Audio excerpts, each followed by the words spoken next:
800 ans que nous avons découvert le cacao. Quelques chiffres. Au sud, il y a 5 millions de producteurs qui génèrent 4,5 millions de tonnes de cacao.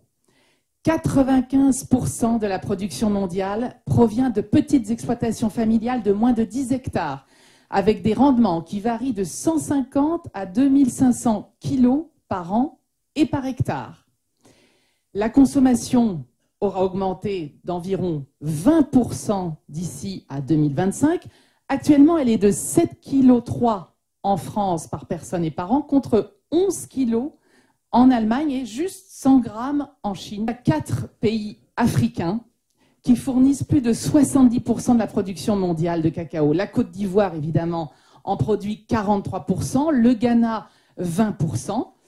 Et il y a eu justement une actualité chaude, comme on dit dans notre jargon journalistique, c'est qu'il y a eu un accord de ces deux principaux producteurs que sont la Côte d'Ivoire et le Ghana, très récemment, et qui ont souhaité s'accorder donc pour la première fois pour valoriser leurs planteurs, le cours de la fève, et ont créé ce qu'on pourrait presque appeler l'OPEP du cacao.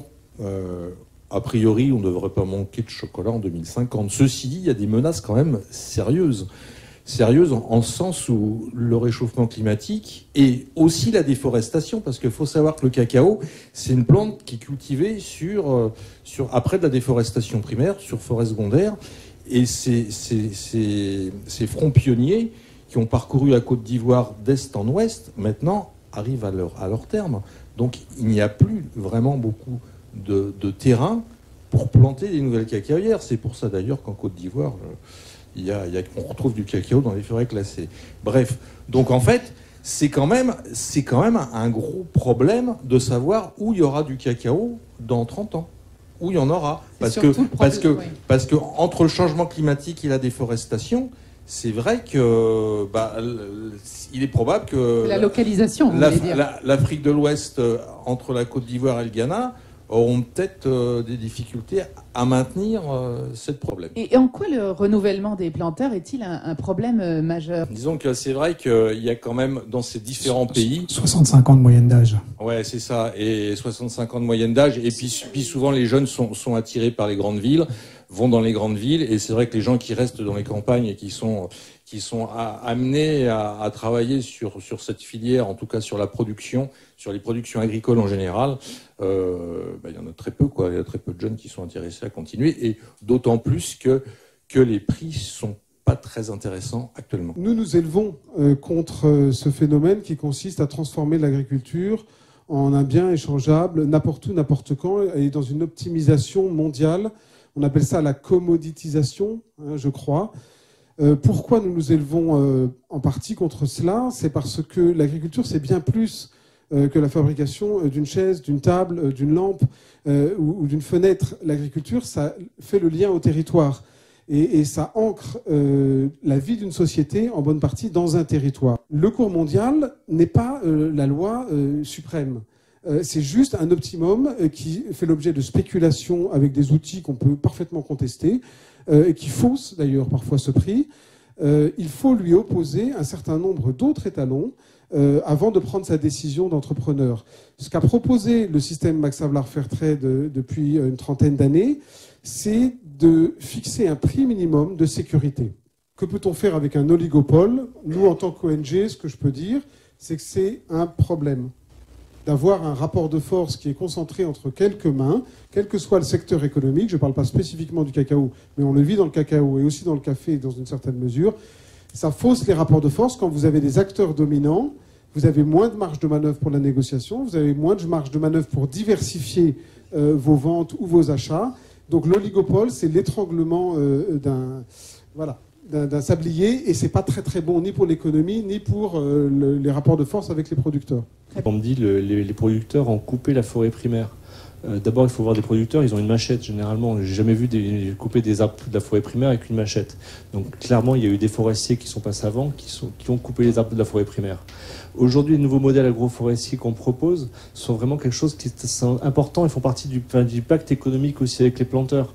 Parce qu'encore une fois, les arbres d'ombrage, c'est en fait la retraite du planteur aussi. Donc on lui propose de planter différentes essences Et nous, par exemple, chez CEMOA, on a proposé au Conseil Café Cacao une étude justement sur quels sont les arbres à planter en Côte d'Ivoire en fonction de l'âge d'implantation, de la densité. C'est vrai qu'on commence par le bananier, mais après, derrière, on propose aussi des arbres d'ombrage pour les coopératives. Et donc là, on parle aussi de puits carbone.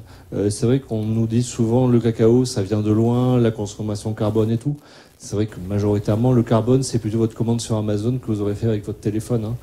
Parce que malheureusement, c'est pas le bateau qui vient d'Afrique qui aura fait à la tonne beaucoup de consommation de carbone. La conviction profonde, c'est que le plus important, c'est la fermentation et c'est ça qui va donner le plus de goût. C'est le bean to bar qui a engendré ça. Tout à fait, mais ce que je veux dire, c'est qu'on a été là-dessus et depuis peu de temps, je vois que Côte d'Or, je crois, fait une publicité à la télévision en disant le chocolat de Tanzanie fait à partir de fèves Trinitario. Donc on commence aussi, y compris dans l'industrie, à essayer d'éduquer les consommateurs. Christian Silas. Oui, alors il y a une grande diversité génétique, mais c'est vrai que la grande diversité génétique qui existe en cacao, c'est un potentiel. Si c'est pas bien fermenté, séché, etc., effectivement, ça donnera absolument rien. Mais par contre, c'est effectivement intéressant de prospecter cette diversité génétique, et c'est vrai qu'il y a des arômes extrêmement différents en fonction des origines génétiques, mais non seulement des origines génétiques, mais aussi des terroirs. Il y a des terroirs qui aussi donnent des goûts particuliers, et donc c'est ça qui est important. L'idée, quelle proposition nous pouvons faire pour essayer d'avoir du bon cacao équitable, etc. en 2050. Nous, notre parti pris chez Fairtrade Max Havelaar, c'est l'aspect économique. C'est-à-dire nous ne pensons pas que par des injonctions répétées, par des contrôles de plus en plus stricts, nous pourrons forcer des paysans extrêmement pauvres à faire ce qu'on leur demande de faire. Ça ne se passe pas comme ça.